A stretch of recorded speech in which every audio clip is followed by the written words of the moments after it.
We, the people of India, having solemnly resolved to constitute India into sovereign, socialist, secular, democratic republic and to secure all its citizens justice, social, economic and political, liberty of thoughts, expression, belief, faith and worship, equality of status and of opportunity, and to promote among them all fraternity, assuring the dignity of the individual and the integrity of the nation.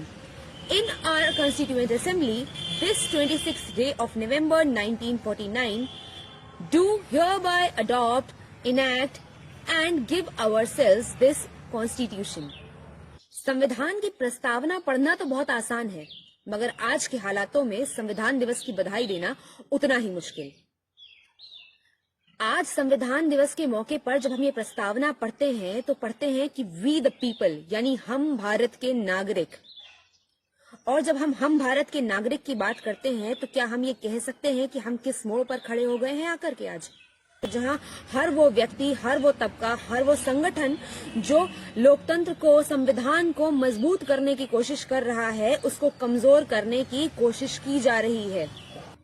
और सबसे महत्वपूर्ण, देश का किसान आज सड़कों पर उतरा है, धरना प्रदर्शन करने को मजबूर है, अपनी मांगों के लिए, अपने हक के लिए आवाज उठा रहा है।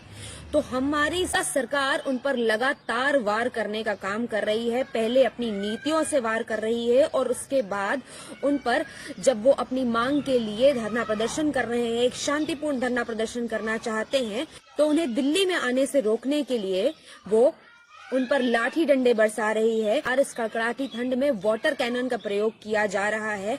और जब इससे भी मन नहीं भरता तो उनके आगे लकड़ियों के ढेर और पत्थरों को डाल दिया जाता है, जिससे कि वो रास्ते को पार न कर सके। अगर सरकार ये समझती है कि वो ऐसा करके उनको कमजोर कर लेगी, उनके इरादों को तोड़ देगी, तो सरकार ये समझ ले कि उनके इरादे इस तरीके से कमजोर पड़ने वाले नहीं हैं।